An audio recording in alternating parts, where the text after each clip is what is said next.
If I had my wish, I would march myself into various high schools and seminaries, both in Israel and America, and present the following message. You are great, you are special, and Hashem loves you. But He created each and every one of you to complete a separate and unique tafkid. So stop trying to compare yourself against and compete with others. Some of you will finish school and find your dream jobs right away, and some of you, unfortunately, will not. Some of you will get married right away, and some of you will wait a very, very long time. Some of you will have children right away, and some of you will not. Some of you will struggle terribly with parnasa, and some of you will not. Some of you will be healthy and live a very long, long life, and sadly, some will not. Some of you will live where you always dreamed, be a part of the community you always wanted, with the family you always envisioned, and once again, some of you will not. Does it sound depressing? Well, life is most often not filling in the pages of a fairy tale storybook. But the good news is that we're all beloved in HaKadosh Baruch Hu's eyes and have the power to complete a unique mission that only we can accomplish in this world. If you are single today, it was what Hashem wanted right now. And when it is meant for you to be married, you will be. All He wants is us to try our utmost to be the best version of ourselves and overcome the challenges that come our way, as hard as they may be. No two people are the same, nor do they carry identical missions. Finding the path that we are meant to take in our life's work. Finding the path that we are meant to take in our life's work. So let's start by not comparing ourselves to anyone else that happens to be in a so-called better stage of life than us. Often the heaviness and depression that sets in when we are single or when life is not going our way is, why doesn't Hashem's view of my life match the view of what my life should be? Why me? Everyone else seems to be happily married. Everyone else has a great job, family, children. 90% of my seminary class is married within the first few years. My friends are making bar mitzvahs now. Shouldn't that have been me? They all seem to have kids so easily, build the life they always wanted. Why can't that happen to me? Hashem, is it so hard for you to do that? Find me a husband, give me children, a great job, family, and community I always dreamed of. Really, is it? Nobody is without nisyonos. If they would be gone. Even those that you think have it so easy, life has taught me time and again that although people may hide it well, they all struggle with something. We all do. So let us embrace the fact that if we are here on this earth, Hashem wants us here to push our limits and find our purpose, even if it is not the script we would have written for ourselves. So let me tell you a bit about my life and how it was supposed to go. I grew up in an out-of-town community in New Haven, Connecticut. My father, a rabbi and lawyer. My mother, a Rebbetzin, a real estate broker. I'm the oldest of 6 children, 4 girls and 2 boys. My family was very involved in a lot of kiruv krovim and rechokim out of town, and many community chesed affairs. I was schooled in New Haven through 8th grade and transferred to New York to attend Prasad Park Yeshiva for high school. I went to a great seminary, had many friends, did well in school, was talented, well-liked, had a wonderful, loving family, and FYI was voted the most likely to get married first of my seminary class. I'm not sure what happened after that. I went to school, started a job, began dating, and assumed I'd be engaged soon after. I dated and dated and dated and dated some more. And somehow it just didn't seem to be working for me. I had many long-term relationships. I tried very hard to make things work. I came very, very close many times and had many moments of heartbreak. I was so hurt after each emotionally draining experience that I often needed breaks and did not know how I would go on. Where was he already? I went for brachos, for skulos, to Hillen groups, gave tzedakah, and then gave more tzedakah. You name it, I did it. No matter what I did, I may have gotten close, but it just never seemed to get me down the aisle. How was I going to get married? I had the vision of who I was supposed to marry. I knew myself well and what I wanted to build in my life, but somehow that vision was just not showing up at my door. My sisters began to get married one by one. They seemed to figure it out fine and find their zivug with no problem. As the oldest, it was getting pretty embarrassing. What was I doing wrong? Was there something wrong with me? I was so deeply happy for them. I know they didn't steal my husband. As their oldest sister, I helped with all their dating details, shopping, wedding planning, shav brachos outfits, setting up their homes, and made varts for each of them. I did it with a full heart. I loved them and I wanted the best for them. But where was mine? Hashem, you must not understand exactly. You see, I was supposed to be married at 19. Have my husband sit and learn for the first 5 years in Kollel in Israel. Then have him go to work and make a nice living in a high-powered firm, while learning in the mornings and evenings, of course. He would be a great part of the big Jewish community, on the board of a few Mosdos and Chesed organizations. We would have at least 5 or 6 successful kids by now, be making a bar mitzvah in the near future, while working full-time and running a few of my own Chesed projects on the side. You see, that is how it's supposed to go. You get it, Hashem? That is how it is supposed to happen. I decide how my life is supposed to go and run, and you, Almighty Creator, make it happen. At 21, I was engaged and went through a harrowing challenge of having to break it off. We were not meant to be. I cried and cried and cried. It seemed like forever. It was through the young heartbreak of that dating disappointment that I realized I needed to stop focusing on my own self-pity and focus on helping others. I knew that taking my mind off things would distract me. So although I was very busy with college and work, I decided that a passion I had always had was Kiruv. Kiruv 10 years ago was not what it is today.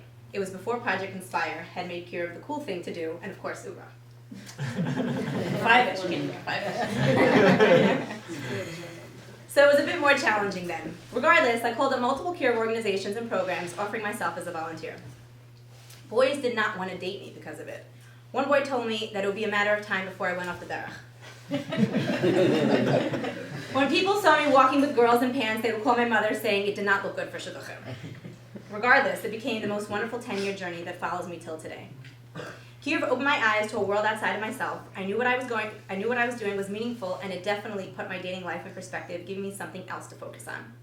I began to think of others as opposed to only myself, and I felt like I was really contributing to the klal in a deeply meaningful way. No matter what happened in dating, I was a giver, and that felt great. So, this is our story. I dated for 14 years, went out with hundreds of guys on thousands of dates. I withstood a lot of abuse from family and friends, neighbors, and shadchanim that had just had it with me, and all my dating sagas, but no wedding to show for it. At our l'chaim, on Purim night, many of my friends and family thought it was a joke. They didn't believe me when I told them that I was engaged, and they thought it was a v'nahapachu Purim prank. I dated the most eligible guys from all over the world, but somehow it never seemed to work out. I was the serial dater, or dataholic as they would call me. My friends would call me for information and dating advice because it seemed like I had dated the world, and I sure learned a lot in the process. I love to travel, and while single, I traveled the world, 27 countries to be exact. Wherever I was traveling, I was dating, so I literally searched the planet. I get it. I know what you're going through. I really, really do. It's very, very hard. My friends and I would get together for a monthly share, we arranged our own speaker, and would try to set each other up. We dedicated each week to another friend, and everyone would email her that week with their shidduch suggestions. As an aside, this is a great habit to form with your friends. Well, on my week, my husband was suggested to me. Now, let me tell you that what I heard about him was not, and I repeat, not what I was looking for. Don't worry, he knows. He was not what I was looking for on many paper levels.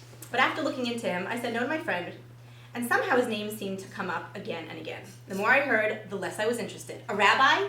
Now, do I look like a Rebbetzin type to you? Really?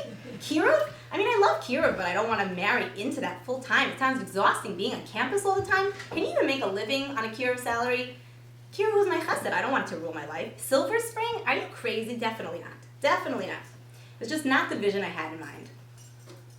I still was not interested, but somehow his name kept surfacing. Then, over Sukkot, while I was in Eretz Yisrael, I was contacted by Rabbi David Refson, the dean of Neve Yerushalayim, who I was close to and deeply respected.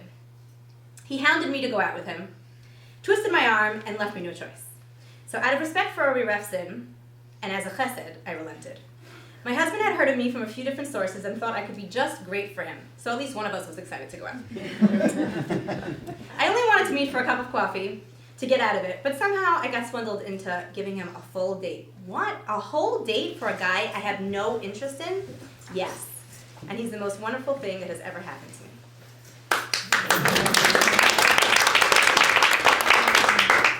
On our first date, in discussing my traveling experiences, he asked me, "Where hadn't I traveled yet?" And with a bit of chutzpah, I said, "Down the aisle."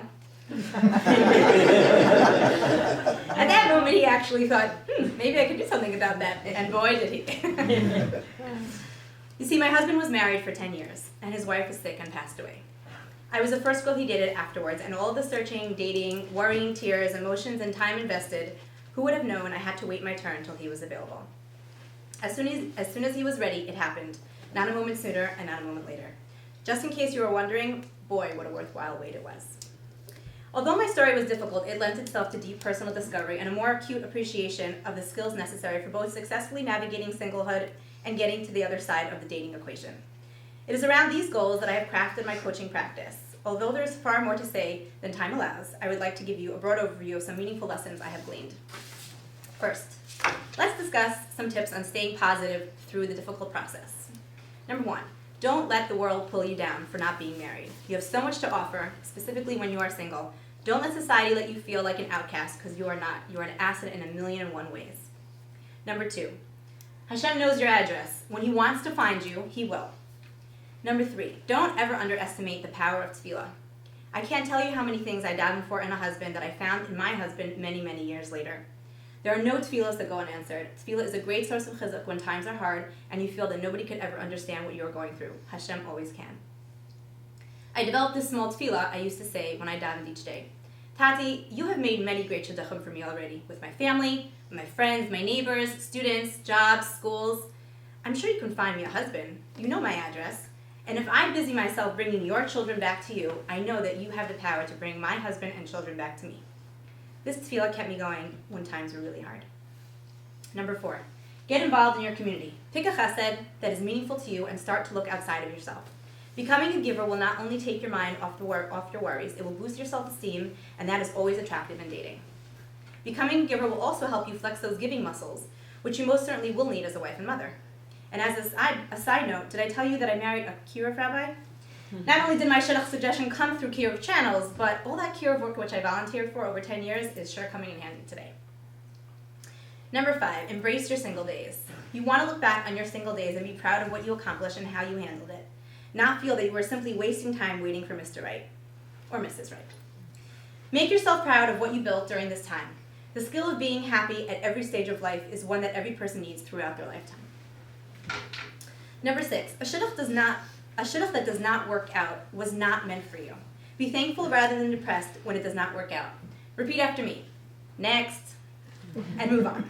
Dedicating too much time to mourning the loss of a shidduch will only waste your time from finding the right person. Looking back, Hashem saved me from marrying the wrong person many, many times over by not allowing certain shidduchim to work out. Not to mention how thankful my husband was when they didn't. Incidentally, and this is an absolute critical point, every shidduch that does not work out can afford you two powerful opportunities. One is an opportunity to learn about yourself in relation to the personality type you just dated and how it did and did not work out for you. My ability to date effectively and coach others in their dating today was immeasurably enhanced by the effort I invested in reflecting on my dating experiences. The other opportunity you have is to set up the boy or girl that did not work out for you. I have successfully made shidduchim using this method, and so can you. Number 7, nobody is stealing your spouse. Being happy for others will not take away from you. I know you want your spouse and not theirs, but simchas hachayim and forgiving another are wonderful midos to have in life. You will need that midah in all areas of your future, not only in dating. People want to set up a girl who is happy and gracious towards others. Number 8, do what it takes to keep yourself happy. Get together with friends, form a support group. It helps to share what you're going through with close friends who can understand your experience. Exercise, travel, take up a hobby, or buy yourself a treat once in a while. Happy people are very attractive daters. I hear it all the time from guys who I set up. Number 9, first impressions. Try your best to make a good impression on shulchanim, boys, and people that you meet. Your reputation is everything, and everyone wants to set up a warm, happy, smiling, kind, and well-adjusted person. Menschlichkeit is not optional. It is essential, always. Show appreciation when someone sets you up. Look at this amazing organization that has dedicated so much of their time to helping singles. They might not necessarily have the right one for you right now, but they deserve respect and hakar satov for all their tireless efforts and hard work. And yes, you can clap for them.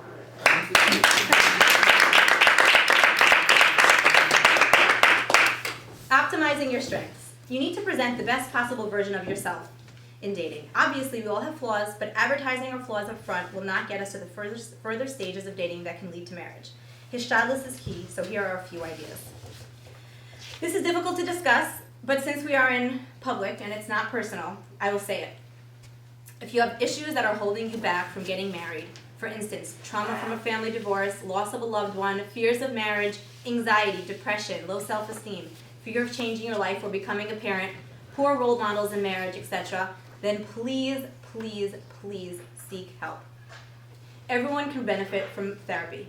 Just the mere pain of going through years of dating warrants time with a therapist. You will only be doing yourself and your spouse a favor. Therapy is not a bad word. Healthy people who want to grow and become better people go to therapy. Therapy means you love yourself and you want to present the best version of you. I need to remind you that marriage is not a hospital. The more issues you work out before you are married, the less you will have to struggle in through marriage. Don't go into marriage thinking it will solve your issues. It will not. It will only create more. Be responsible and take care of them beforehand. 11. Spiritual growth. Going to Shiurim, growing as a person, working on yourself, your emunah, and getting to know the inner core of you only contributes to a healthy, balanced person. Being spiritually fresh is quite attractive. After all, you are the potential homemaker. He wants to respect who you are, what you stand for, and a role model that you could be for his children. 12. Appearance. Yet another touchy topic. It needs to be said, and it has to be said, that although women all have very beautiful neshavos, we need to do our part and ishtalos to present again the best physical versions of ourselves. If you know that you need to lose weight, dress a bit more feminine, get your hair and nails done, update your wardrobe, get a new haircut, change your makeup, whiten your teeth, or buy some heels, then do it. Incidentally, something I hear from boys all the time is, why does she always wear so much black? I'm not sure why this has become such a strong minhag in Yisrael. You must forgive me. But color does bring a certain brightness, fresh, and youthfulness to your face, a certain femininity glow, and it does not need to be wild or too bold, but some color adds a lot. It is all part of presenting a physically, mentally, and spiritually growing person who loves themselves and wants to present their best self. You will feel more confident when you go out as well. Please do not blame shadchanim or men for bringing this up. Hashem made men in a unique way, and we wouldn't want them any other way. If they were any different, that they wouldn't want to marry us, and that would be a much bigger problem. I know that once they get past that and get to know you for who you are, they will love the amazing person inside. But in order to get there, we need to get past the front door. If you need help with it, ask a close friend, mentor, sibling, or parent for honesty and advice. I'm not advocating obsession in this area, just awareness and hishtadlus. Enough said.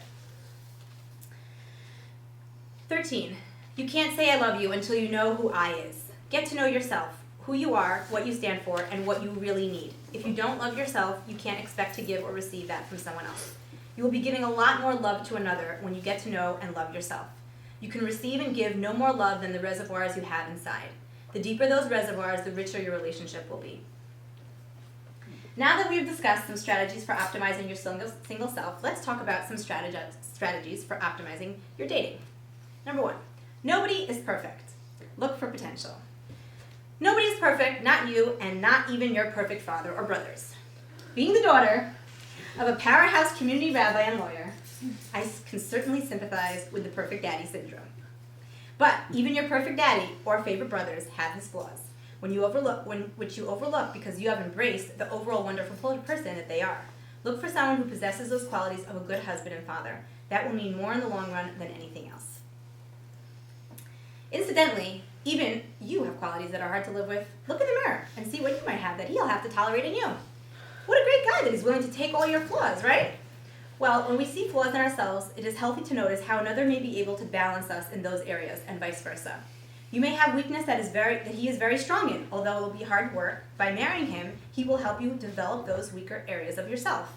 Remember that people are not perfect, but you can be perfect for each other. Number 2, a husband is not your girlfriend. That's why they call them girlfriends. Don't make unreasonable emotional expectations of a guy. It is not fair. He is not built like a woman. He is, of course, just that, a man, and we want to keep it that way. Number 3, what if you never date?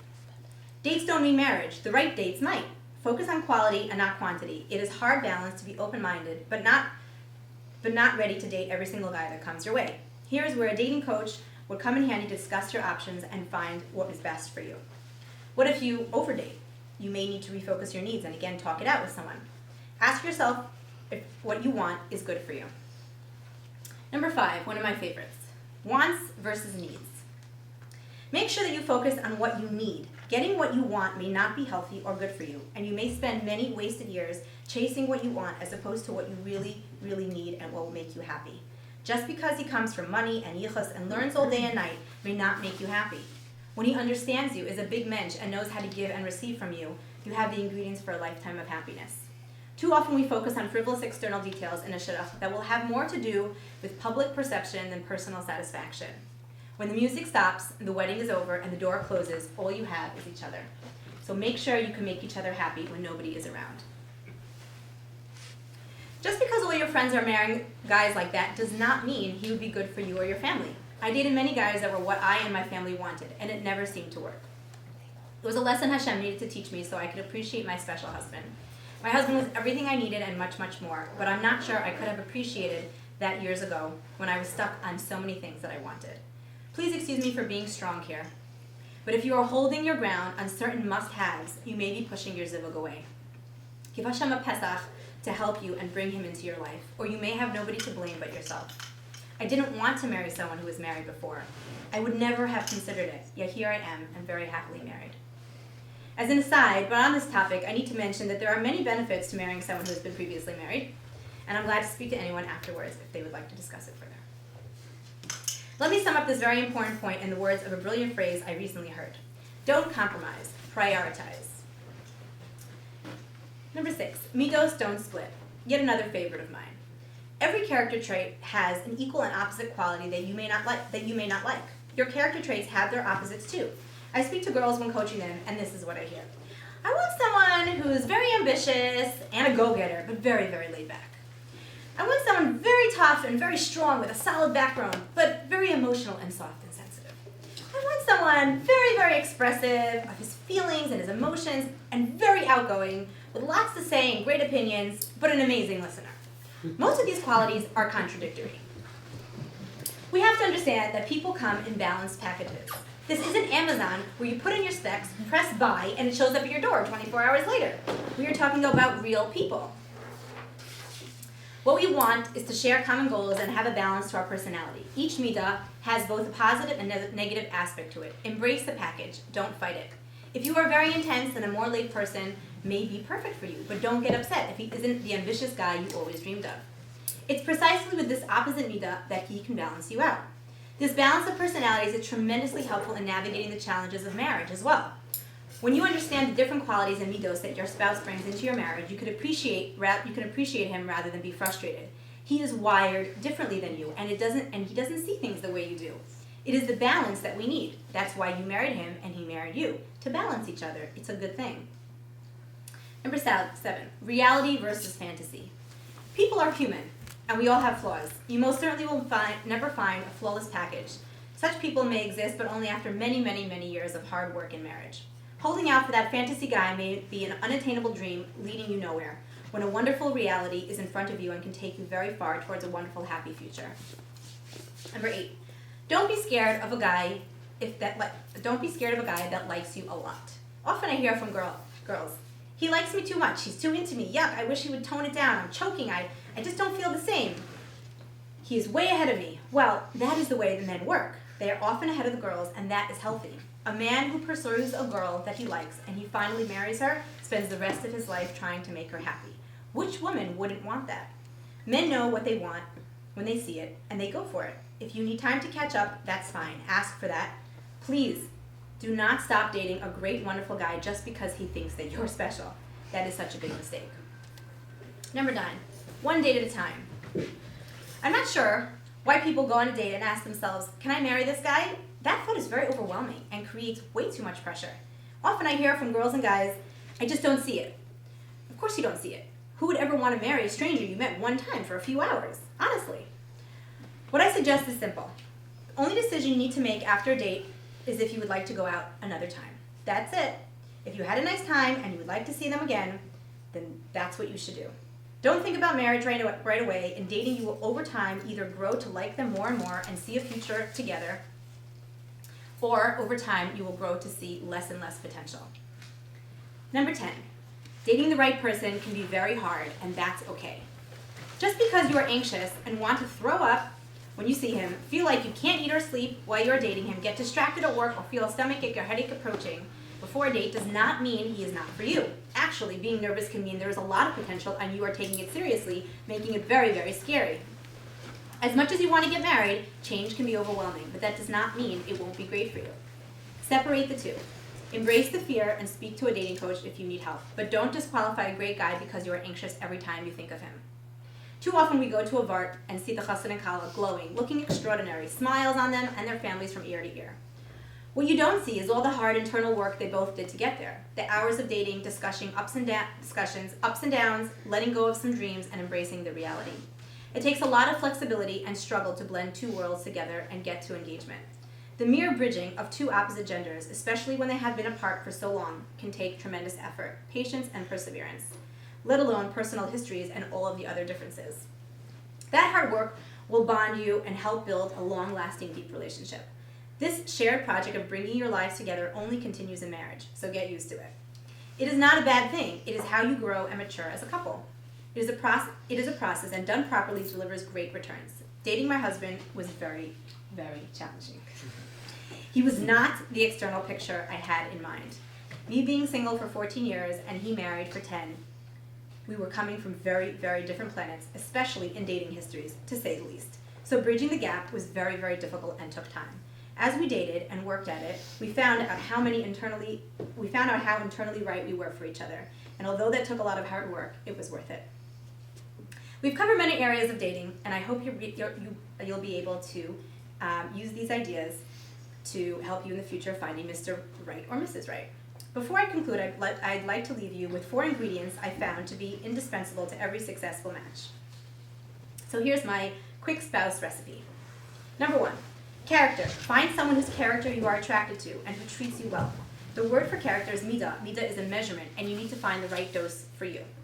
Not all people with good midos may be attractive to you. For example, just because your date has a reputation of being nice does not mean you will find that to be the case, or that you will appreciate his giving. Further, he might not be capable of receiving what you uniquely have to give. You need to like who he is and who you are when the two of you are together, to value what it is that you bring out in each other. Number 2, like. You must have like. Heavy chemistry and certainly infatuation can be destructive to a relationship. They can make you fall for someone who is wrong for you or for not a good person just because there's great chemistry. It is very, very dangerous. Trust me, I did it many times and I almost ruined my life. That said, a comfortable level of like and friendship is essential, as you need it to hold a relationship together. And from that can grow deeply rooted connection and bond. When you like someone, you want the best for them. So when dating, and even marriage, gets challenging, and you like the other, you only want what is best for them, and when they want to do the same for you, it makes for a very happy relationship. Number 3, respect. If there is no respect, then whatever like you have will fall away with time. You need to ask yourself, does he treat people well? Does he speak kindly of others? Does he follow halacha? Does he have a rav and show kavod Torah? Would I want him to be a role model for my children? Am I embarrassed to be with him in public? Would I want to introduce him to my family and friends? Do I want to be more like him? Do I feel I have what to learn from him, and can I be makabel from him? Respect is essential. Even like and love may wax and wane through ups and downs of marriage, but respect will keep you grounded and invested in a marriage long term. Number 4, common goals. Do you share the same passions and goals? Do you want to live the same or similar type of ruchnius and gashmiistic life? Do you share common interests and want to encourage each other's dreams in the future? Common goals do not need to be exactly the same, but they should be heading in the same general direction, while showing respect, support, and acceptance for the other. Try to keep the gap of common goals as small as possible. In conclusion, as I mentioned when I began, we all need to find our unique tafkid in this world. For me, it took a dating journey that finally came to an end after 14 very long years. What was it for? Why did I have to go through it? How can I help others? These were all questions I had asked myself daily while I was still dating. Baruch Hashem, it has become clearer and clearer to me each day as I realize that my 14-year internship in dating has given me tools I can use to help others navigate the world of Shidduchim. Men, women, BT, FFB, you name it. My phone is constantly ringing for dating advice, and I'm more than glad to share the life experience I've gleaned. With the continued encouragement and support from my loving husband, I have been able to open my dating coaching services, which is called Date Great, and for those of you who would like to learn more about it, it's dategreat.info. My goal has been to help men and women navigate the stormy seas of dating in the most efficient, painless, and most focused way possible. In short, to help them find the shortest route to their longest relationship. I believe that by being able to help and give back to my community, particularly in the areas in which I struggled for so long, I will be putting my nisayon of so many years to good use. It makes all those years of pain and loneliness seem worthwhile and purposeful to me when I know that I can help others successfully, with minimum stress, find their other halves. I would like to end with a true story that happened to me years ago. I had many dating trials and tribulations, and over the years, I would go to speak to Rav Steinberg, Zatzal, who was my father's Rav from Oorah. He was always able to help me plot out the best course in dating and advise me in the most clear-thinking and productive way. One year, at the Oorah dinner, I went to get a bracha, as I had done many years prior. This year was different. He asked me how old I was. I replied, 23. Then he looked at me with the greatest focus and attention, and he said, 23? 23, I quote? You're a baby. You have your whole life to be married. First go do something meaningful for Klal Yisrael. This was quite a shock and a strange response to receive when asking a gadol for a bracha. But I embraced those words very seriously and did not fight it. Whenever someone would turn me down because of my cure of work, I heard Rav Steinberg's words in my head. And it kept me going. I knew my zivug would come. It was just a matter of time. It was around that time that I decided to get involved in Kiruv, and it certainly snowballed over the years. Here I am before you, married to the most wonderful man ever, living in Silver Spring, Maryland as a Rebbetzin at the University of Maryland campus, helping college kids connect to Kadosh Baruch Hu. Hashem surely knew what he was doing by giving me a 10-year hands-on experience in Kiruv before marrying me off to my Kiruv guru husband. I will leave you with one thought that I struggled with while dating my husband, but have since embraced very strongly. We must be willing to let go of the life we have planned so as to have the life that is waiting for us. I thank you for inviting me and wish you tremendous hatzlacha and bracha in this arduous yet exciting journey.